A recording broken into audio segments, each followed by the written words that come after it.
Amy.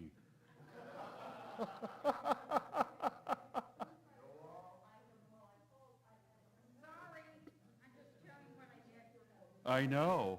It reminds me of the Wizard of Oz. That's why I did that. I pointed back there and said, I'm so sorry about my birthday. that's all right. That's all right. I'm glad you're feeling better. Thank you. Yeah. Guten Abend, meine Damen und Herren. Wie geht es heute Abend? What's that? Sehr gut. Danke. What does it mean? Good evening, ladies and gentlemen. How is everyone? All right, tonight is week 4, and a little announcement. Next week, they're going to give me next week as well, so we're not losing a week on this. So next week, I believe it's the 18th, we'll do week 5, all right? Okay? Pardon? Does that affect this? Okay.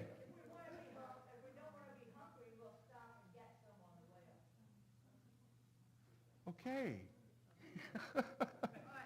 So tonight we're going to explore. This is the one that I've heard so many people say that if you're going to read one gospel, if you have to read only one gospel, read the Gospel of John. Because that's where all the good stuff is what I've heard. And I can understand in a sense why people would say that, because John is absolutely unlike anything else. You know, you read your synoptics and they're all so alike that, you know, you da-da-da-da-da-da, but John just is nothing like anything you've ever gotten. And now that the Right Reverend is here, let us begin now. But put 2 names on it so the pastors will know that I'm popular, okay? Okay. So the Johannine Gospel. This is the Gospel of John. Now the 4 Gospels in the Christian canon. I love my blue lines. Okay. So Markan is 70, Matthean is 86, Lucan is 93, and the Johannine is 105, and there are those who say it is even later than that. Even later than that. And that's a process. That's a real process there. The Synoptic Gospels with the Markan source, that suddenly creates a problem, which we've covered, because with Mark as the source, the other 2 begins with the P-L-A-G-E-R, plagiarists, predominantly. Which doesn't mean they're bad guys. It just means that their product is not original. The Markan Gospel is the source. It is original. And the Johannine Gospel, wow, is it original. It is incredibly original. They're only 35 years apart. Just 35 years. But who knows how far apart geographically they are? We simply don't know. But the fact that they're so different can lend one to believe that they are also significantly far apart, so that their traditions have developed in very different ways. The length of time and spaces between. We have to start with the execution of Yeshua in 30. 40 years to the Markan Gospel. 40 years. 2 generations. In those times, maybe a little more, because they didn't live that long. And a total of 75 years to the Johannine. 75 years, when we're talking like this, it doesn't look like much. Okay, it doesn't really, but the development of the Jesus story and sayings is what we're talking about. People are talking about this very tiny event that happened in 30. Very tiny event of someone being executed by Romans in Jerusalem. Happened all the time, all right? So it's not like emails are going out And people are getting notices in the newspapers the next day. It's a tiny event that takes time, that takes root in very small ways. The Jesus communities that started up in cities and towns throughout the whole region were little, tiny communities initially. It didn't blow up immediately into huge numbers. Paul's churches that he planted, how many people were they? We don't know, but we're not talking whole cities. We're talking small groups, small plants. That's how it begins. So if we look at this in terms of 30, 40, 50, 60, 70, 80, 90, 100 to 105, now it starts to look a little longer, doesn't it? That's over 7.5 decades of time. Now let's look at decades. 4th, 5th, 6th, 7th. This is time.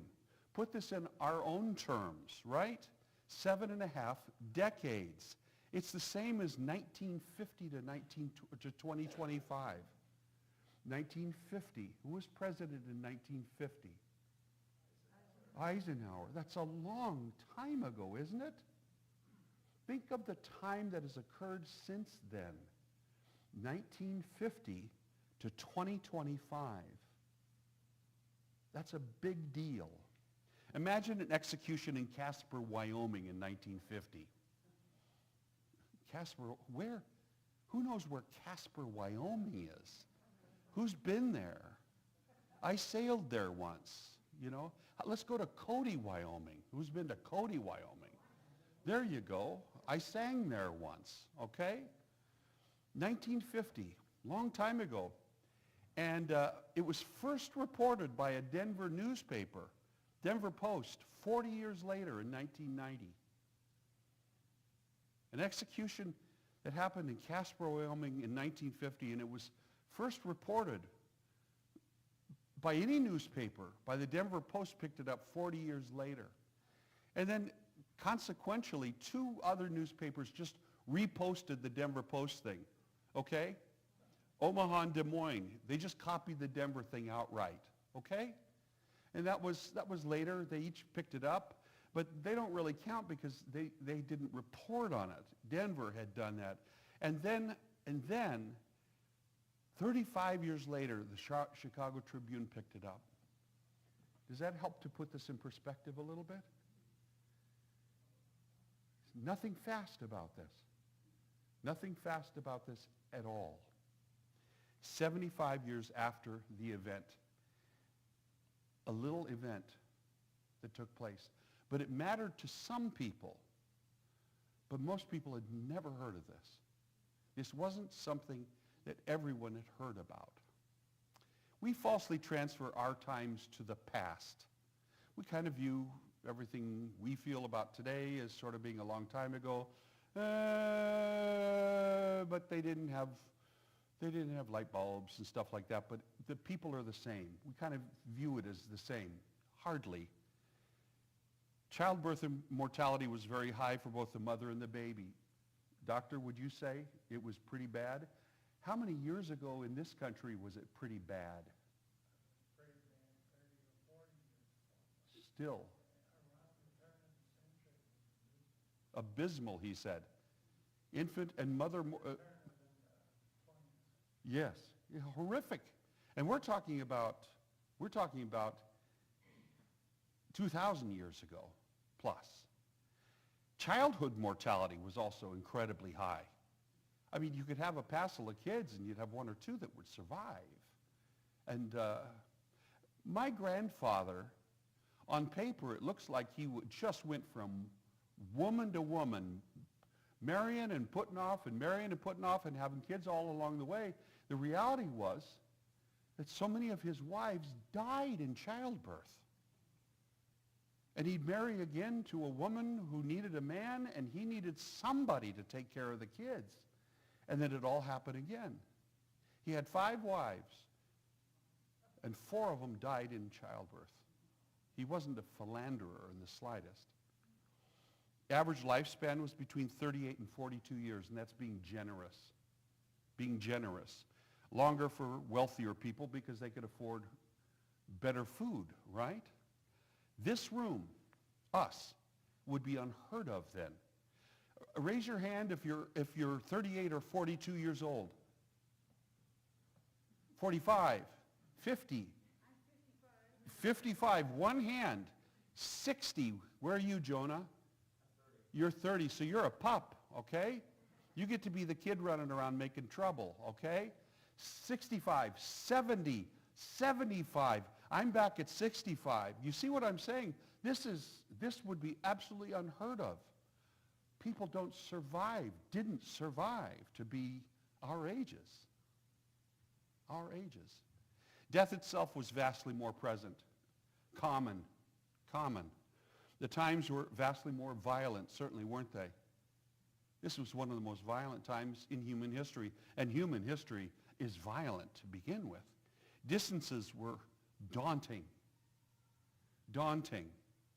You don't have cars, you don't have trains, you don't have bicycles, you don't have much but your feet. So when it says that Jesus was going back and forth, good evening. Kommen Sie hinein, bitte. Nehmen Sie Platz. There you are. So when it says that Jesus was going back and forth between Galilee and Jerusalem, Bruce, 100 miles? 125 miles. That's not a day's walk. Okay? It takes time to get anywhere there, even in this teeny tiny place that is ancient Judea. Information spread much more slowly. We're not talking about newspapers. We're not talking about telephones. News spread very, very slowly, and time, of course, remained the same. Our sense of time is certainly the same as theirs, but there's big advantages to ours. For Jews, death was an in-between state. In-between state. What does that mean? Once dead, Jews would enter into Sheol. Sheol. Okay? And it's a kind of a sleepy, murky state of waiting. So the body is dead, but somehow or another, they're floating in a waiting stage. Okay? Now, that'll make more sense if you really understand Paul's description of souls being asleep, okay? And his, what is it called? Shooting up in the air? Rapture. His description of the rapture has its roots very much in Sheol, okay? Waiting for the Mashiach to arrive in time. Waiting for the Mashiach, the Messiah, to arrive. When all Jews in Sheol would simply move on. They would move on, all right? There isn't something as designed as heaven, and certainly not hell for Jews, but it means moving on. And it can only occur when the Mashiach returns. When Mashiach returns. And in 1 Thessalonians, Paul makes a big deal about that no one goes to heaven until Jesus returns. So who's in heaven right now, according to Paul? No one. It's a holding place. Exactly. Thank you. Paul's 1 Thessalonians describes this exactly. Paul was guaranteeing something new to the Gentiles. Something new, but it was old to the Jews. That believers in Yeshua would never die. They go to sleep. They never die. They would sleep awaiting Yeshua's return. And this was a thoroughly Jewish claim. But Paul uses this language. Death, where is your sting? Grave, where is your victory? But it's a concept that is almost identical. Almost identical. Jewish exclusivity to God was absolute. Who's the chosen people? The Jews. Exactly. Christian exclusivity adopted this fully. Who is the new chosen people? Christians. Exclusivity is a tricky concept. You said the Gentiles. Great choice of words. Because the Gentiles were excluded unless they were Christians. Yeah. Or Jews. One or the other. God's chosen people. And exclusivity is a tricky concept, isn't it? It really is, because at the core of it, it's the ultimate us and them. who's in and who's out. Put a plaque outside your club that says who can't come in, who's welcome and who's not. You bet there are churches like that. If there's one thing that is absolutely anti-Yeshua, it is that. So welcome to the Johannine Gospel today. We're going to study John.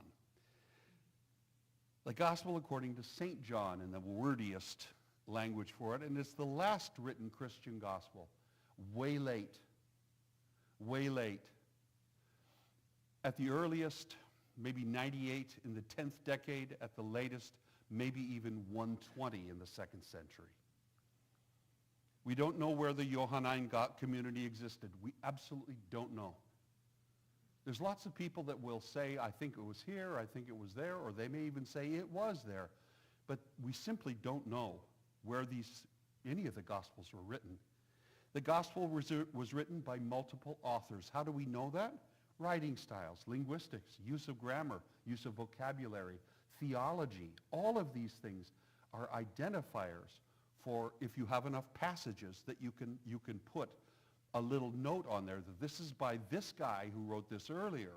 So it's not hard to do that. Interestingly, Mark, the Markan Gospel, is written by one person. One person. But the Johannine is by multiples. Some scholars think that it might be as large as five authors. And we know it was finished by at least 105. And as I said, it can be 120 for others. The authors never identify themselves. We don't know their names. They don't say their names in it. It never says, I so-and-so in there. And it's vastly different from the Markan Gospel. Shouldn't it be a lot like the Markan Gospel? If this concept of the city square, the village square, and that you've got your gospel writers and four corners and they're looking at the life of Jesus, shouldn't what they're seeing be a lot alike? Shouldn't they be a lot alike? The answer is they should be if they saw the same thing. But what do you do with the differences between Mark and John? And they're enormous.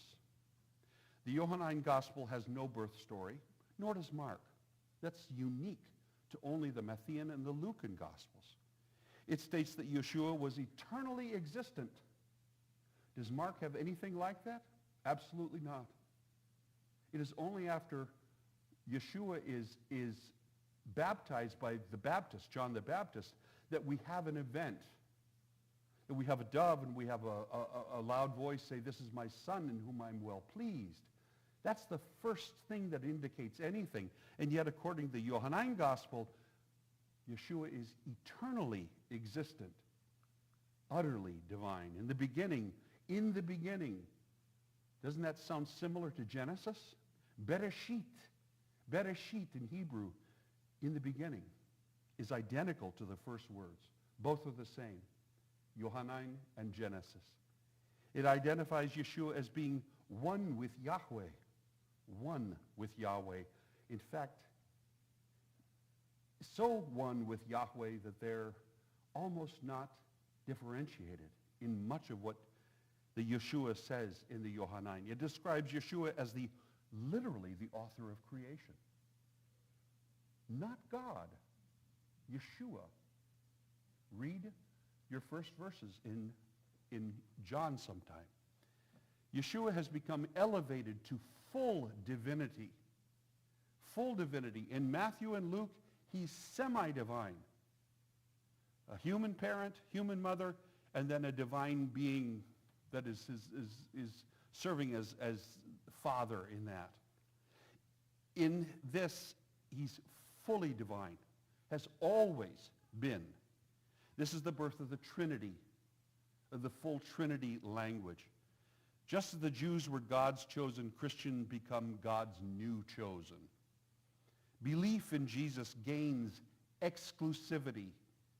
The Johannine has so many passages that says, you can't get to God except through me.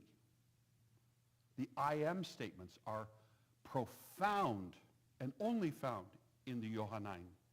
Everyone else are still rejected. If you're not in this club, you can't come in. Markan Gospel, Johannine Gospel.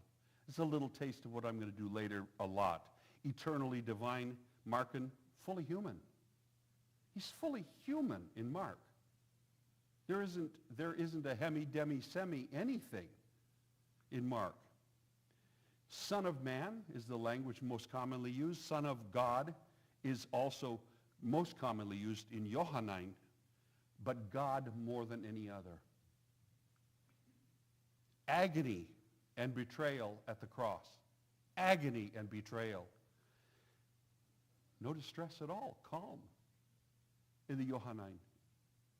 The language is absolutely, he's just merely up there on the cross. But he's no different. He's no different. Markan, Eloi, Eloi, lema sabachthani. My God, why have you betrayed me? What words to say? What utter words to say? It is accomplished in the Johannine. Calm. One, he's shouting. The other, he says, cool. Kind of cool. There's ascension language in Johannine. There's ascension language, reference to it. In the Markan, there's no ascension. Not at all. And there's no ascension in Johannine either. And in fact, the only gospel that has an ascension is Matthew. The other three gospels, he doesn't ascend. Everyone else are still rejected. Establishment of full divinity expanded John the Baptist and the dove. I mean, the language, tiny little thing in Mark describing John the Baptist, pages in Johannine. No temptation in the wilderness. Isn't that interesting? None whatsoever. It's not included at all. No language whatsoever. Assembly of disciples. From the beginning, they're calling him Mashiach, Messiah. From the very beginning. Whereas it's at the very end of Mark, where he says, who do you say I am, to Peter? And he says, you're the Messiah. At the very end, very beginning, we have multiple disciples just saying outright. This is all public, whereas in Mark, it's very private events. Miracles begin immediately in John, the wedding in Cana. Cana is a big place in John. Jerusalem and clearing the temple happens way early, almost immediately in John. When does it happen in Mark? Very end, Holy Week, a couple of days before the crucifixion. John 3:16, again, more exclusivity. These statements don't exist anywhere else except for the Johannine Gospel. Death of John the Baptist is extensive. We don't hear about Salome and dancing and Herod and Herodias and Yohanan and the head of John. You know, we don't hear any of that. It's all a product of the Johannine Gospel. It's nowhere existent anywhere else but here. No temptation in the wilderness, as I said, which is pivotal. Return to Galilee from Jerusalem.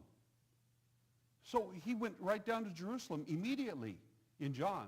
He doesn't go to Jerusalem until the end of everything in Mark. The Samaritan woman at the well in John is the same as the Syro-Phoenician woman at the well in Mark. Remember the woman who said, yeah, but even the dogs surely have a right to eat the crumbs that fall off the table. Because he was being so rough on her because she wasn't Jewish. But in John, it's the same story, but he sets it in Samaria. And in Mark, he sets it way north in Syro-Phoenicia. So interesting that the idea of the story attached, but details are lost. This is another community, okay? Second Cana, healing the official's child. He goes back up, okay? Bing, bing, bing, bing, up and down. First Jerusalem, he states clearly, this city is not ready for belief yet, and he leaves. He says, these people in this town, in this city, are not ready for this. And so he doesn't spend any time there. Now, he'd gone to Samaria, and because of this woman, total belief, the whole district, the whole area, total belief. Galilee, where he's from, total belief. Where was it that he was not received in his own town? Okay, that's Markan. In Mark, he didn't win over anybody in the Galilee because he was from there. But according to the Johannine, total belief. Everything above Judea is all his. Yeshua publicly declares his equality with God. Testimony, John, works, God, and Scripture are just massive phrases. A Jesus that expounds and expounds, whereas in Mark he speaks very plainly in short parables and to the point. He's a simple man in Mark, and he is a powerful orator in John. Again, another return to Jerusalem, and there's the miracles at Beth Esda. We call it Bethesda. It's Beth Esda. It's not Bethlehem. It's Bethlehem. Pharisees, scribes becoming enemies. He is absolutely, like in the other Gospels, he's angering the powers that be, right? They're watching him, and they find that he is, in their mind, he is accused of blasphemy. No simple thing. Return again. After his second visit to Jerusalem, he's back up in Galilee again, 125 miles. The Samaritan woman at the well, we've already covered that. Loaves and fishes, feeding 5,000. Sermon on the Mount a la the Johannine Gospel. Boy, it's not, blessed are the poor, for they shall, it's nothing like that. He just talks for hours about who he is, what God wants, what is demanded of everybody. He goes on, it's all public, wide open in the public. Whereas in Mark, these things are very, very private. And it's the first of the I am statements. I am the bread of life. How many of you have read this? I'll read it to you. Jesus said, I am the bread of life. Truly I say to you, unless you eat the flesh of the Son of Man and drink his blood, you have no life in yourselves. The one who eats my flesh and drinks my blood has eternal life, for my flesh is true food, and my blood is true drink. He who eats my flesh and drinks my blood remains in me, and I in him. The one who eats me will live because of me. I am the bread come down from heaven. Does that sound familiar? That sounds pretty raw, doesn't it? And here's what happened. People were shocked to hear this. Even the disciples disliked this. It says so. It says so. Many of his disciples, when they heard this, said, this is very unpleasant. Who can listen to it? It's hard to listen to here, wasn't it? Who says things like that? As a result of this, many of his disciples left and would no longer walk with him. I didn't make that up. That's in John. Does that sound familiar? What a thing to say. Yeshua returns to Jerusalem. Back down 125 miles. The adulterous woman at the well. The adulterous woman casting the first stone. Is this not foundational Christian language? Right? Woman is hauled up. They don't bring the guy she was found committing adultery with, just her. And they bring her forward and they say, according to our law, we can stone her to death, right? And he says, right. But let the one among you who is without sin cast the first stones. He agreed with him. Go ahead, do it. But. And they stood there uncomfortably, and finally one of them drops their stone, and they all do, and they all leave. And he says, woman, where are your accusers? And she said, they're not here. He said, and neither do I accuse you. Go and sin no more. Wow. Doesn't that stick your finger in the eye of the law? That's the whole point, isn't it? We caught her. We caught her in the act of adultery. The law says we take her down to the corner and we stone her to death. And he says, no. Who is offended by that amongst the powers that be in Jerusalem? Who's got a problem with that? Pharisees. Pharisees, the priests and the scribes. They're upset. He is pulling the rug out from under them left and right. The second of the I am statements. I am the light of the world. The one who follows me will not walk in darkness, but will have the light of life. Lovely phrase. But he's using I am over and over again. On the mountain of God, with Moses without his shoes before a burning bush, what is the name that God gives himself? I am. He's using literally the private name of God here. Yeshua condemns the Jews, absolutely condemns them. I thought he was a Jew. By the time of John, the Jews were so despised throughout the Roman Empire that the distancing of the early church from the Jews was necessary. Jesus said to the Jews, if God were your father, you would love me, for I came forth from God and am here. You are of your father, the devil. Now, is that not a sweeping indictment of his own people? And you want to do the desires of your father. He was a murderer from the beginning and does not stand in the truth because there is no truth in him. But the core of this is he says to the Jews, you're not God's chosen people. Your father is the devil. Oh, how many eyes can you stick your fingers into? Yeshua further angers the Jews. This is thick through here. Jesus said to them, truly, truly, I say to you, before Abraham was born, I am. Therefore, they picked up stones to throw at him, but Jesus hid himself and left the temple grounds. He publicly uses, not in private, not to his 12. He uses it in front of anybody and everybody. Yeshua performs miracles in Jerusalem, just two. He further declares his divinity, constantly declaring this. The Pharisees build more anger with him. Third of the I am statements occurs. I am the good shepherd. Lots of beautiful language in this. Yeshua goes where? He goes back up to the Galilee.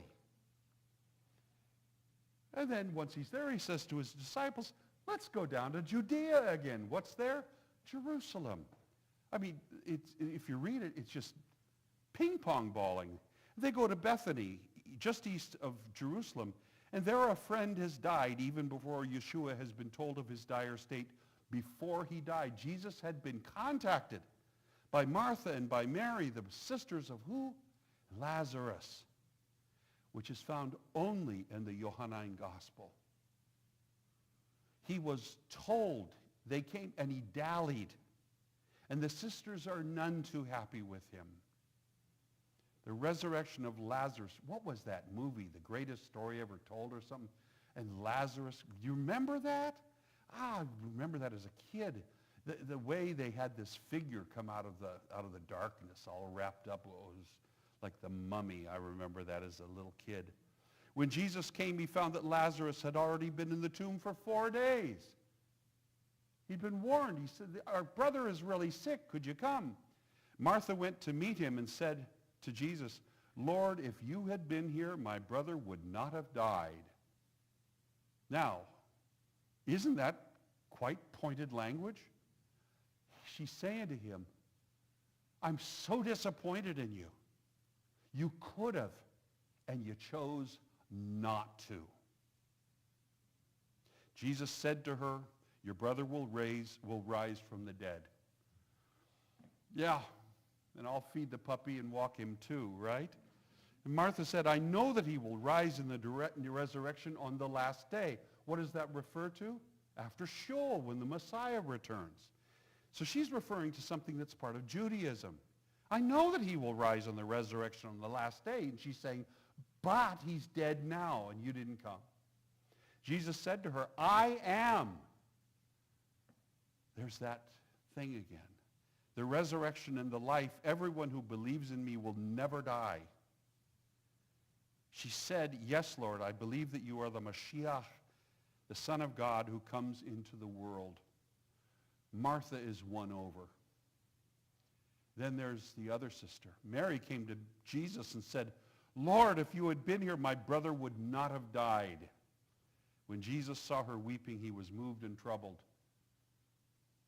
And all of us probably are feeling like, well, he should be. He stopped to fish or something, and he should have come. And others around them were saying, could not this man who healed the blind not have kept this man from dying? Jesus is under a lot of pressure. There's a lot of very disappointed people here who were his followers. So Jesus came to the tomb and said, remove the stone. Martha said to him, Lord, he's been dead for 4 days. By this time, there will be a stench. Jesus said, did I not say that if you believe, you will see the glory of God? And when he had said these things, he cried out with a loud voice, Lazarus, come out. And out came Lazarus, fully wrapped head to foot. And Jesus said, unbind him and let him go. That's what I remember in that movie as a kid. And this is all found nowhere else in the canon. How could anybody else miss this in anywhere else in the canon? How would something this important be missed? But yet it's in John. Yes? It's also in this content that we get the shortest verse in Scripture, correct? Jesus wept. Wouldn't that be? Yes. Yeah. And in a way, you think he should. He was human. It was the front. He blew it. He blew it, and everybody let him know, which is interesting, very interesting. And remaining there, after Lazarus is raised, remaining in Bethany, Mary, sister of Lazarus, anoints Yeshua's feet with expensive oil at a meal with Lazarus in attendance. The priests decide that not only Yeshua, but Lazarus too must be killed. Is that new to you? It's right there. Because he'd been raised from the dead, they need to get rid of him because he was a testament to this power, okay? So they decide Lazarus has got to go too. And the Passover festival was soon approaching. Guess where we are? We're finally at the end of this 3-year period, and we're getting into what we call Holy Week, right? So we've got back and forth during, let's call it a 3-year ministry, back and forth. 4 times he's in Jerusalem. 4 times. In Mark, just at the very end, just once. Passover is very important in Judaism, but especially in ancient Jerusalem when the temple was up and running, because this was a big money maker, right? In the temple, nothing was for free. That's why there's money changers there, because people are coming in with coinage from all over the Mediterranean basin, and they've got to change it into the local currency to buy their dove or whatever. So who runs all these things inside of the temple compound? The priests, the Levites. They make a ton of money on this at this time. Passover festival was soon approaching. Big business. Crowds of Jews were coming to Jerusalem for Passover from all over, and there was great anticipation that Yeshua would be in the city as well. Over 3 years, he's gotten quite a reputation, and people are interested. They really want to know. He arrives outside of Jerusalem. The crowd gives him a royal entry and welcome. This is found in all 4 Gospels. In Holy Week, we start to find the most that is lined up with all four Gospels and certainly with the Markan. This is the important crux of the gospel language, is it not? Hosanna, blessed is he who comes in the name of the Lord, indeed the King of Israel. The King. And there's the offense needed for Rome. This is seditious language. Indeed, the King of Israel. This is the language that can get him crucified. Nothing, blasphemy can't, because the Jews can't kill. They can't execute. It has to go to the Roman authority. And the Roman authority are not going to be bothered by petty Jewish rules. Oh, he's a blasphemist. And the Romans say, tough, bummer. But sedition, that'll get you killed. And they needed this. Jerusalem is in a high pitch of excitement. Could Yeshua actually be the Mashiach? Trust me, they come and go. There were lots of Mashiachs that were anticipated by people along the way. There's rabbis in little Jewish communities here in Chicago that put up signs that say, Rabbi so-and-so is the Mashiach. There was one up last year. Is the Mashiach. There's his followers and their little group of Jews believe that he was to be the Mashiach. And what did he do? He up and died. That you can't be the Mashiach if you just do that. And could the Romans actually be driven out by this Mashiach? Yeshua speaks publicly of his death. Not privately, publicly. Now this is going to be some similar language. My soul has become troubled. He says out in the open, and what am I to say? Father, save me from this hour. But for this purpose I came to this hour. Father, glorify your name. Does that sound similar to sweating drops of blood in Gethsemane? Privately? No witnesses. Who recorded that? There was nobody else there but Jesus, saying, if this cup could pass from my lips. And here, the story has gotten to the Johannine community, but in their form of this person, they have him say it wide open in public. Openly. In the Markan Gospel, as I said, it's private, great distress. But again, in front of all kinds of onlookers, no privacy. Then a voice came from heaven, I have glorified, but for this purpose I came to this hour. Father, glorify your name, he says. And then a voice, like in the baptism of John, a voice came from heaven, I have glorified it and will glorify it again. The crowd who stood by her and heard it were saying that it had thundered. You ever heard that before? It's right there. Sometimes I think we get tired when we get to John.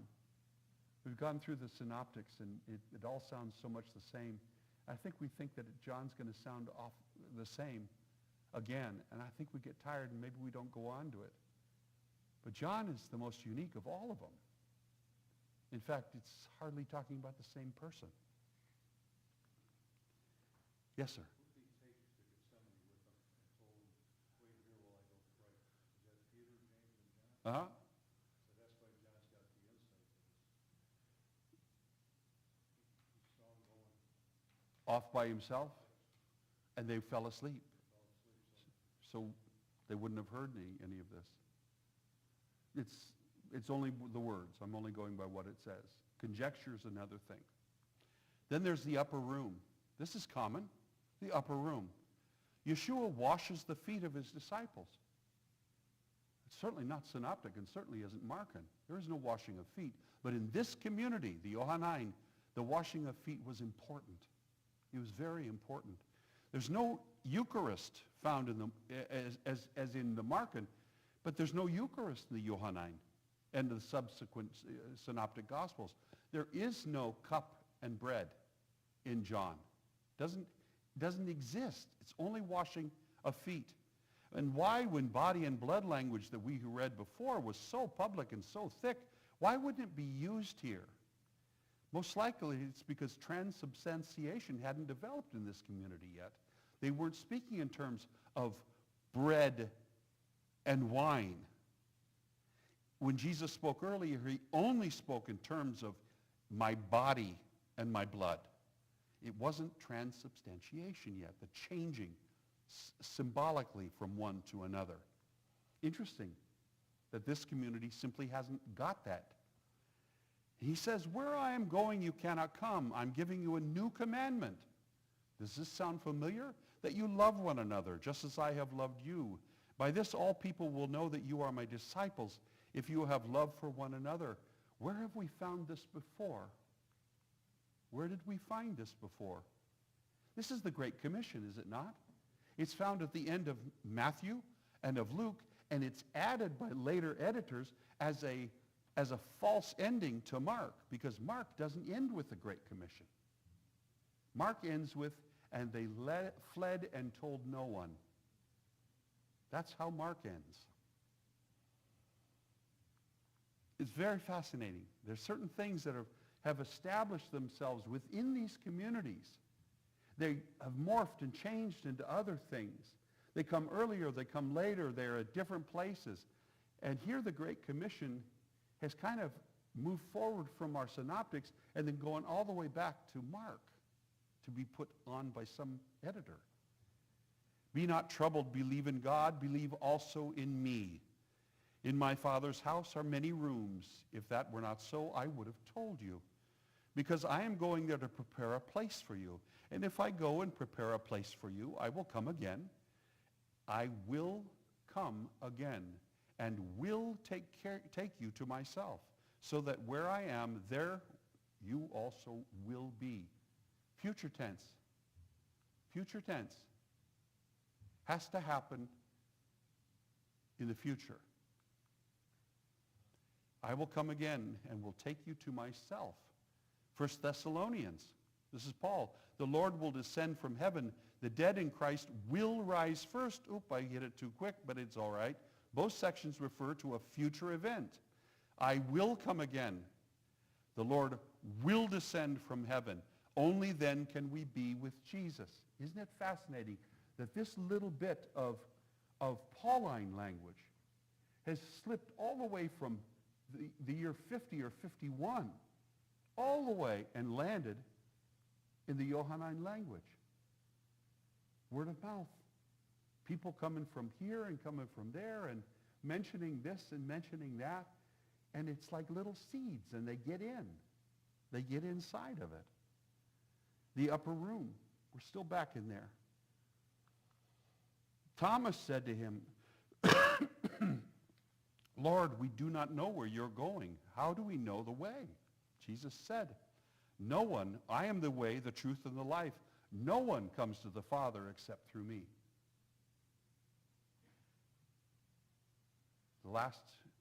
Almost the last of the I ams. The Trinity is completed. We're going to find it here. I will ask the Father to give you another helper. The helper is the Spirit of truth, whom the world cannot receive because it does not see or know him. You know him because he remains with you and will be in you. This is finally the third entity in our Trinity language. I am continues. It's phenomenal how all this works. I'm the true vine, and my Father is the vine dresser. Every branch in me that does not bear fruit, he takes away, and every branch that bears fruit, he prunes it so that it may bear more fruit. Beautiful language. Beautiful language. An unnamed garden, right? It's not Gethsemane. It's just an unnamed garden. It says in the Kidron. Yeshua is taken prisoner. Now we're getting there. Peter follows and denies Yeshua 3 times. Yeshua speaks freely to the priests. Hardly spoke at all to the Sanhedrin in Mark. Hardly said a thing. He speaks freely to Pilate. Hardly said a word to Pilate in Mark. And the exchange for Barabbas makes it in. It's very dramatic, isn't it, Barabbas? And around the 6th hour, he is, according to Johannine, he is crucified. That's the time of the temple blood sacrifice, which is at noon. Mary and the disciple Yeshua loved. That's the language for some disciple. The disciple Yeshua loved. This is your mother, this is your son, right there at the cross. In Mark, which is correct according to the science of crucifixion, everybody is across on another hill. Nobody can come close. It's closely guarded in case family would come and try to take them down or attack or something like that. The Romans were not stupid about this. I am thirsty in John. He's speaking to people at the base of the cross. Then he says, I am thirsty. And there's no language that says he's in distress. I'm thirsty. I thirst. Then he says, it is finished. Again, no distress, not like in Mark. And he decides to die. And he bows his head and he died. Calm, quiet. Not like in Mark where he's Eloi, lema sabachthani. And in agony he cries out and he dies in Mark. In this, he's in total control. A completely different experience. So what day is this? Well, it's Friday. How do we know that? Because it's both Passover and Sabbath. You can't have a Sabbath be on any other day but a Friday. So in the Johannine, this occurs on a Friday for sure. Joseph of Arimathea goes to Pontius Pilate, says, hey, can I have the body? Pontius Pilate says, sure, which is totally counter to the science of crucifixion because the whole point was to leave the body up there. But in our Gospels, this takes place. He's granted the body. Yeshua is wrapped in 100 weight of spices right there, placed in a new nearby tomb. No guards. That's that. Sunday morning, Mary Magdalene, alone. Just her. Just her, all alone. Nobody else. She looks and sees and she speaks to no one. There's nobody in the tomb. She speaks to no one. She sees that it's open. And Mary runs back and tells Peter. She goes back to the upper room and tells Peter. And Peter and the beloved disciple run to see. Again, we have no name for the beloved disciple. The disciples return after they look in and they see that he's gone. They return, it says, to their own homes. Peter and the disciple Jesus loved returned to their own homes. Where is that? Is that supposed to mean the upper room? It's a mystery. So they've left and Mary stays on and she's quite distressed. She looks into the tomb and she sees two angels in white, just like Luke, right? And the three of them have a conversation. They speak together. It's amazing that it's the same. Turning around, Mary sees someone else she mistakes for a gardener. And she has a brief conversation saying, if you've taken his body, why don't you tell me where so I can get him back? And then suddenly she sees that it's Yeshua. And he tells her, don't touch me yet. I haven't ascended to my Father. Okay? And she runs then and tells the disciples. Where? In the upper room? Did she find their homes? It doesn't say. It's not that important, but it's interesting that the author said, and they returned to their homes. Sunday evening, after all of this, nobody else went back to the tomb. Nobody went. They all stayed there. Yeshua suddenly materializes inside the upper room. And he breathes on them the Holy Spirit. This is our gift of the Holy Spirit. And this is a little bit like in the Acts of the Apostles when we get the Pentecostal experience that. Now, 8 days later, after this, 8 days later, Yeshua reappears. Now, what disciple missed Yeshua appearing inside the upper room? Thomas. He said, unless I see it, I don't believe it. 8 days later, Yeshua reappears. And Thomas does his whole thing, and he announces, and these are really big words, my Lord and my God. First time it's said. The first time it's said. He's now become God itself in the Johannine. That language doesn't exist anywhere else in any of the other Gospels, let alone the canon. sometime later, we don't know, in Galilee. They've all gone up there. The disciples have gone up there to meet Jesus. He's presumably up there, and they've come up there, and they've all arrived. And they all board a boat to fish. Okay, Jesus isn't there yet. Yeshua then appears on the shore, and suddenly they catch 153. Not 152 or 154, but 153 fish in their net. And they all have breakfast. It's a lovely scene, isn't it? A lovely scene. And Peter is given commission to lead. This is very important for the Catholic Church. This is the choosing of Peter to lead the church.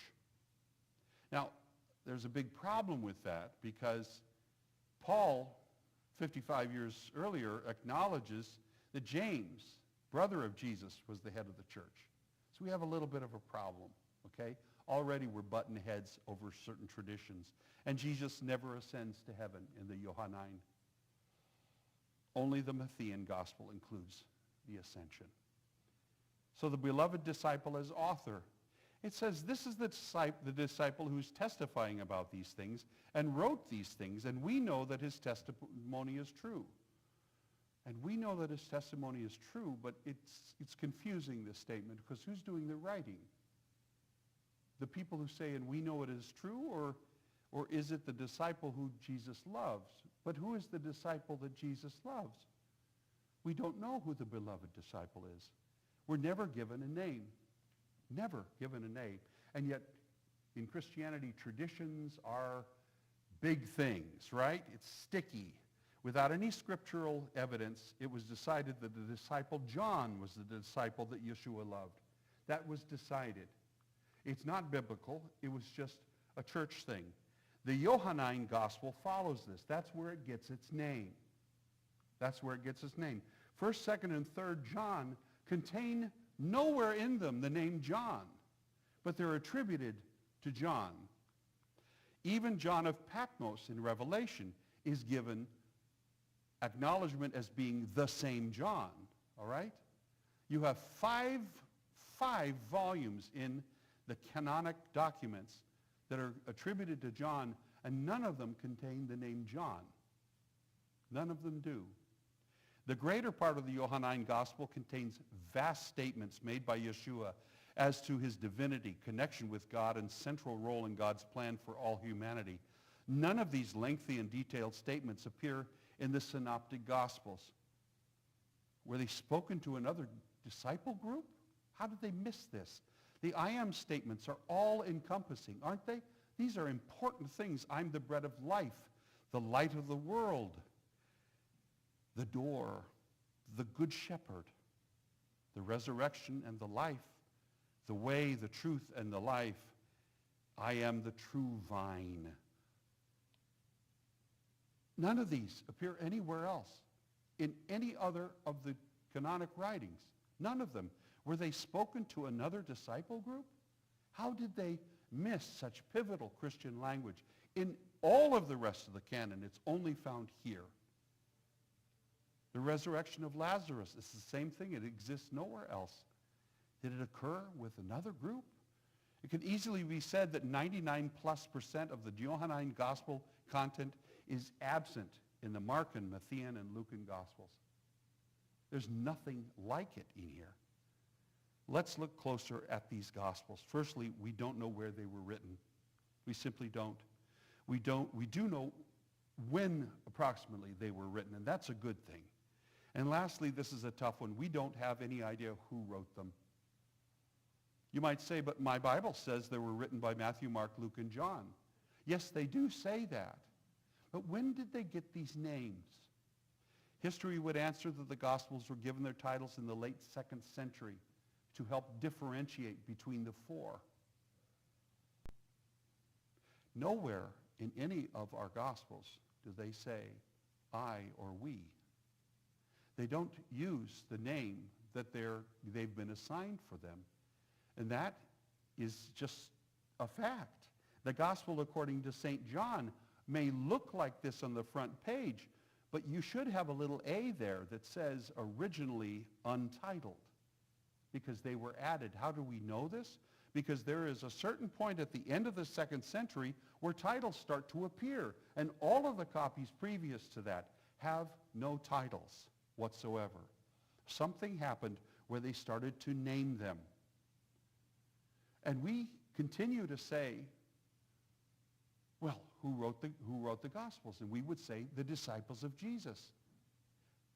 And yet, they never say I or we. And it doesn't say Matthew, Mark, or Luke, or John. This is an early copy of the Johannine Gospel. It's complete first page. There is no title at the top. But ours say that, but not the early versions of them. At the end of the 2nd century, they started to say that. Only text. There's no title above or anywhere else. That's how we know that they start giving them names. Never writing the first or fourth person, Matthew, the former tax collector, never says I or we to anything. Jesus saw me sitting at the tax collector's booth. Follow me, he told me, and I got up and followed him. Does not occur. That's not the language there. Jesus saw a man named Matthew sitting at the tax collector's booth. Follow me, he told him, and Matthew got up and followed him.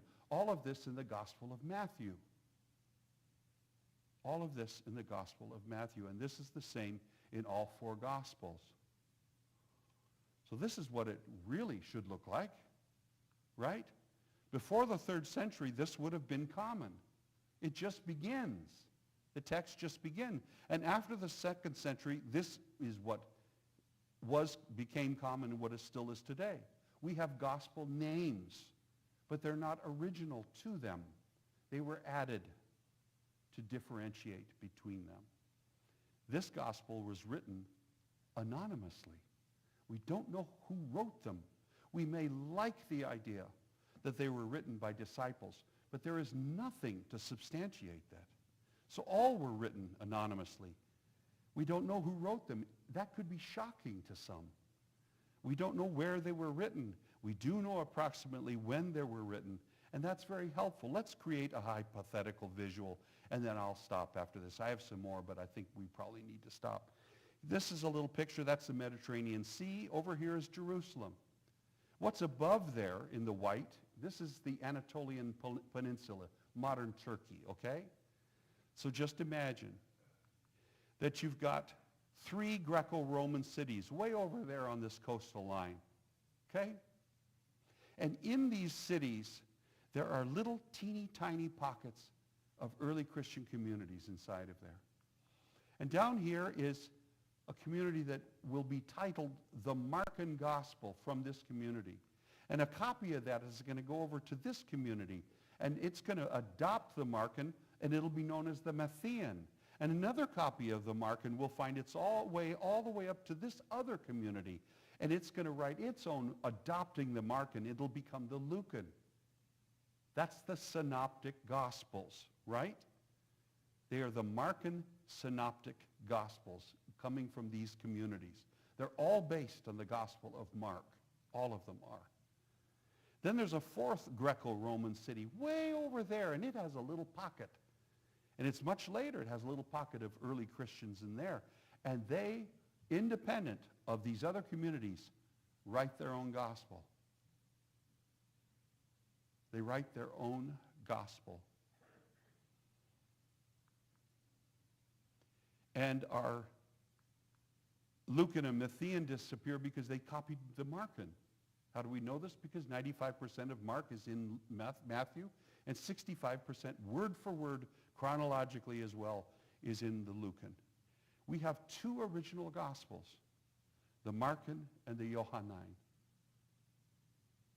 Now, I have some more material if you'd like me to continue. If you're there, just let me know. You there? You're there. So I'm not going to continue. Is that correct? Or you want me to continue? You want me to continue? Okay, and I'll zip through this. So those are our 2. So the Markan Gospel, the Johannine. These are our 2 originals. Jesus is eternally divine, the creator of everything. He's one with God in the Johannine. In fact, he is God in the Johannine. The Markan begins with, he's baptized by John. Baptized by John. In the Johannine, he is worshipped utterly by John. Look at the text between the two. Regarding John.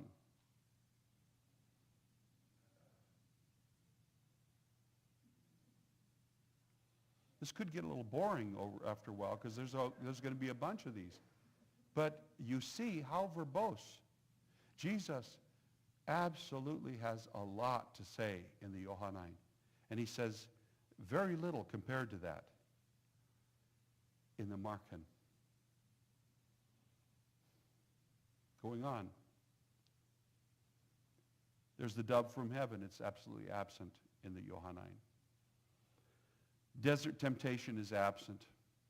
Disciples, but very different. Miracles in Cana doesn't exist in Markan. Clearing the temple. I'm just going to do these because you can see the difference. There's a point, clearing the temple. But 3 years later, in the Johannine from the Markan, 3 years later,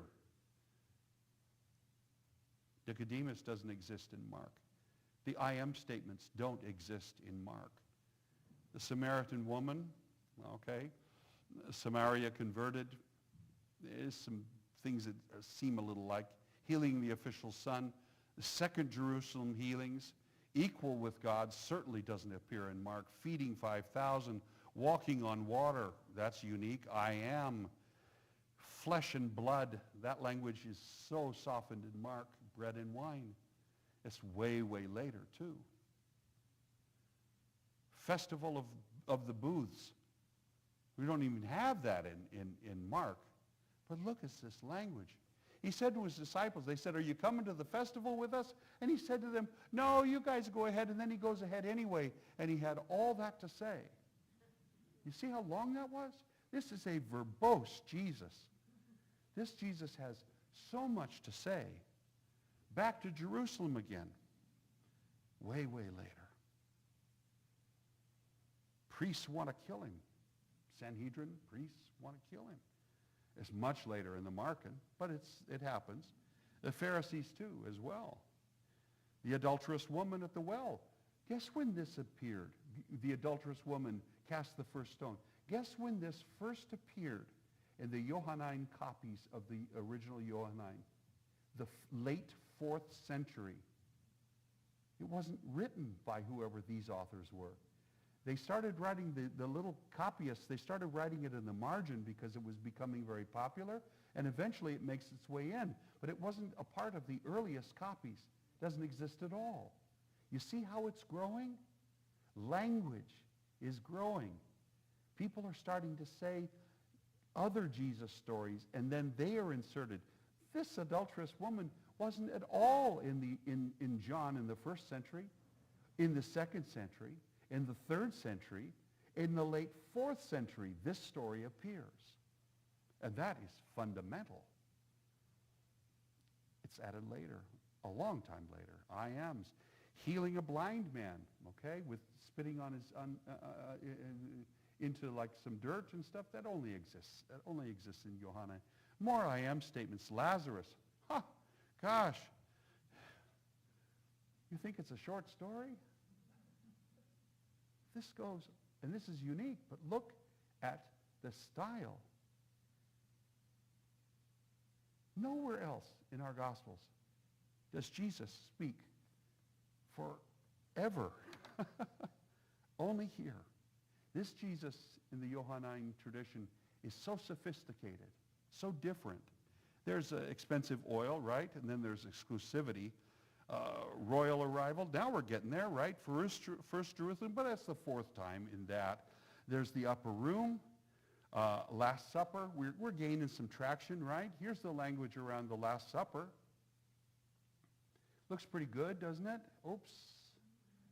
Oops. Oops.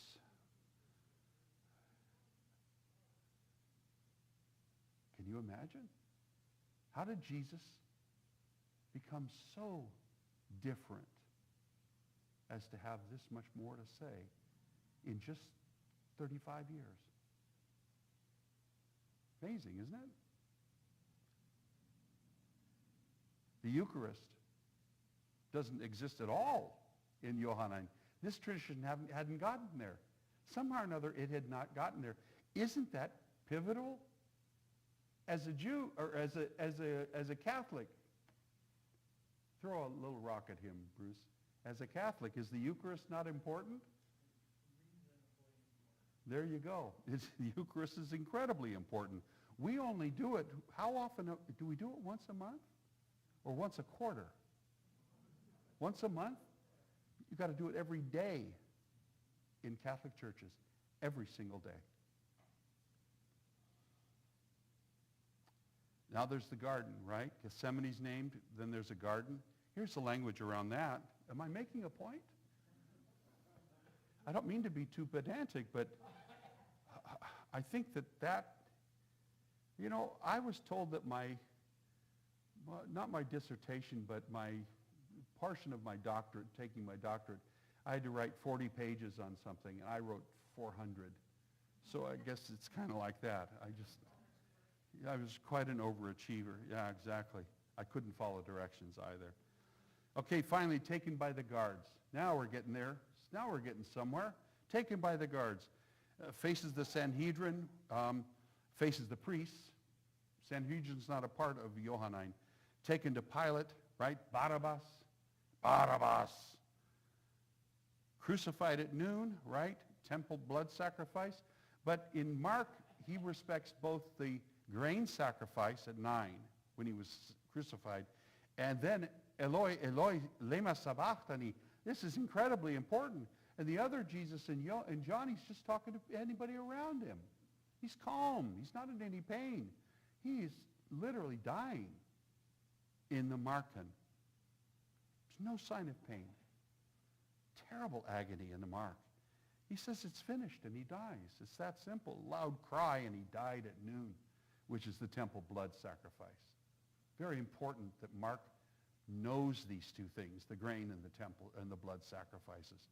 The temple curtain is torn, does not exist in John. Seemed to have been very important before. Joseph of Arimathea, Pilate agrees, right? 100 of spices, bodies moved to the tomb, stone is rolled in place, guards are posted, but that doesn't occur at all in John. Sunday morning, now we're getting there, right? Magdalene, one woman, one Mary, two Marys and one Salome in Mark and Gospel, a passel of women. There's an open tomb in both. A young man in white, go tell the others in Mark, and Mary does go and tell the others, and they tell no one in Mark, and that's the end of that. And although there are a few parallels in both, mostly found in Holy Week, the Johannine Gospel is clearly influenced by some traditions already circulating among the growing Yeshua communities in the whole region, possibly rooted in the Markan. And the Johannine Gospel is better than 99% unique from Mark. The central figure, Yeshua Nazareta, is all but unrecognizable between the two Gospels. It's almost inconceivable that they're talking about the same man between the two, 35 years apart in two separate areas of the whole Greco-Roman world. The vast I am expositions and explanations of Yeshua's divinity and authority via his symbiotic relationship with an as-God are utterly absent in the Markan Gospel. The fully human Markan Yeshua is in complete contrast to the fully divine Johannine Yeshua. It's no small thing, this difference. Does it mean anything? Should it mean anything? Are communities allowed to have developed their own traditions about a crucifixion in a man that had occurred so many years before?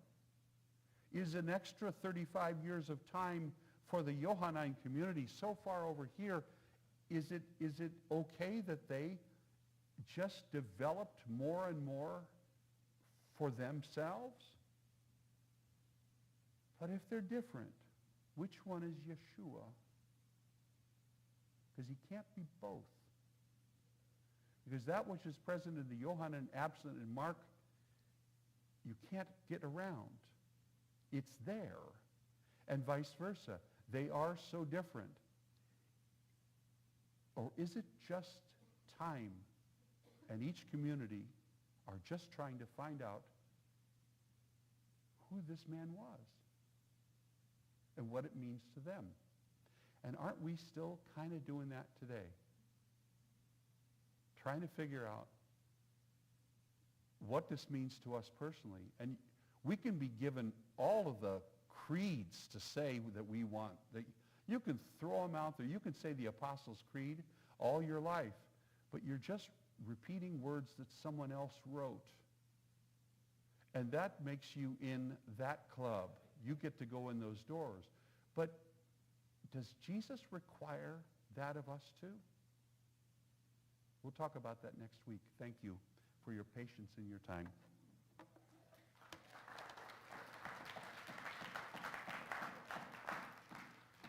If you have any questions, fire away.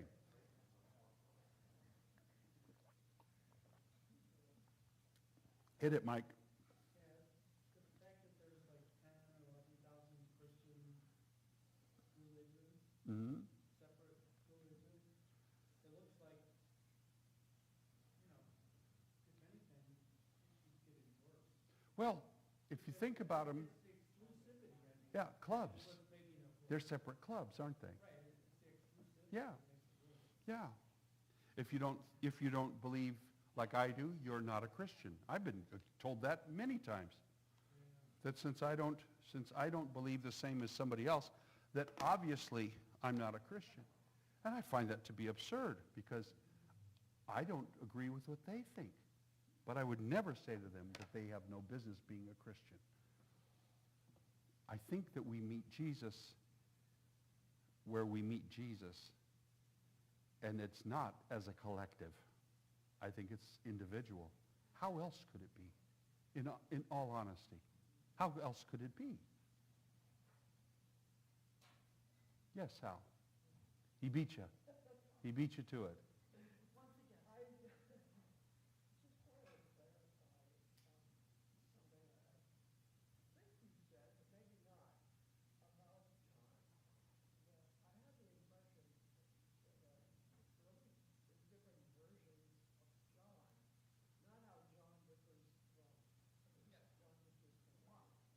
But John himself, did you not say that that kind of, John's gospel evolves, that there were things that appear later on? No. Beyond the 35? No. Well, yes. The adulterous woman is added to John in the end of the 4th century. It is not present in any copies previous to that. And mind you, we don't have any originals, none of them. So it doesn't appear until the end of the 4th century, but it starts to appear in the margins. How do we know this? Because we have the copyist copies. We have all these. And eventually, after a bit, by the end of the 4th century, they have actually opened up this text below and they've inserted it. But it's not found in previous ones, previous copies of John. No. There are tiny little textual changes that are more from copyists and scribes that make a little mistake here and there that might have gotten tired or things like that, but not the omission of whole sections. Where you get into problems is when we get into translations, all right? Because translations are usually driven, the choices for translations are usually driven by the translator's desire for what they think it means to be what it means. And when you get to translate, you can accomplish a lot of that. But if you go back to the original Greek, because all this was written in Greek, not Hebrew, you go back to the original Greek, it is very consistent. Very consistent. Yes, ma'am. Is there something like an I, you said there is no I in these synoptics, in Luke, in that early paragraph that says, many people have written these things down, Mm-hmm. but I got the real story, something to that effect. I don't have a Bible with me, but that assertion of the facts are all here with this writer. Yeah, I agree with you. I agree with you that is a part of that, that's a part of that, but I can't remember the actual language of that. Yeah, but I mean, for example, there is no Luke in the Gospel of Luke. Luke and Mark were followers of Paul. They weren't disciples of Jesus. They were followers of Paul. How do we know that? From the Pauline letters. So we have a bit of a problem. The only names that appear in disciple or apostolic lists are Matthew and John. But Mark and Luke are followers of Paul. And Paul is a self-assigned apostle, 13th apostle of Jesus. Yes, sir. The 4 different towns, Yeah. they all spoke Greek? Yes. The lingua franca, that's where it derives its name, of the Greco-Roman world was Greek. Yeah, it was as English is what ties the world together today. In that time, it was Greek, and before English it was French that tied the world together. That's why we call it lingua franca. So to what extent did some of the other towns further east, Mm-hmm. Armenia and some of these other places that were part of the other Orthodox Church? That's much later, much later. And then, of course, they're speaking local dialects, right? And then what ties them together is Greek. Greek still. Yeah, absolutely. Yeah. That's why it's interesting that Paul was a Roman citizen, but his first language was Greek. He didn't speak Hebrew. Hebrew was a temple language. Aramaic was the local language. Very different Aramaic is. What's interesting is that in Hebrew, the word that they would use for God is Yahweh. The word in Aramaic is Allaha. Allaha. It's where Allah comes from. Allaha. And it wasn't a name. It wasn't like Baal or El or Asherah. It literally meant everything. Good night, all. It didn't mean Phil or Pete. It meant everything. That the name for God was everything. When I first read that in the Aramaic Jesus, it knocked my socks off. Because we're talking about something that's quite different than the Hebraic traditions. Very different. Allaha. Aramaic is the language that Yeshua would have spoken. They didn't speak Hebrew. That was a temple language. No, it's not Arabic. That's much later to come out of there. But it also has its roots in this as well. But Aramaic, yeah. So it's extraordinary. You should look up the Aramaic Lord's Prayer sometime. The Lord's Prayer in Aramaic, it is what we say is so pedantic. It's so unbelievable. I'll bring a copy. I'll bring some copies next time or another time teaching of the Aramaic, because we thought Aramaic was a dead language, and then we found out that people spoke it in the far reaches of the Ottoman Empire. They still spoke it. That's where the Peshitta, which is the Aramaic Bible, it's in Aramaic. So it's fascinating to read these things. Yeah, look it up sometime.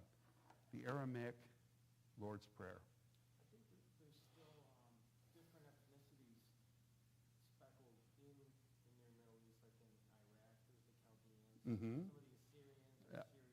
Yep, that's the Assyrians, yeah, the Chaldeans and all. Yeah, absolutely. Yep. No, I have not. I have not done that. You have all been so patient. Either I've put you all to sleep when you're too relaxed to leave, or something different than that. Don't forget that we're on for next week, okay?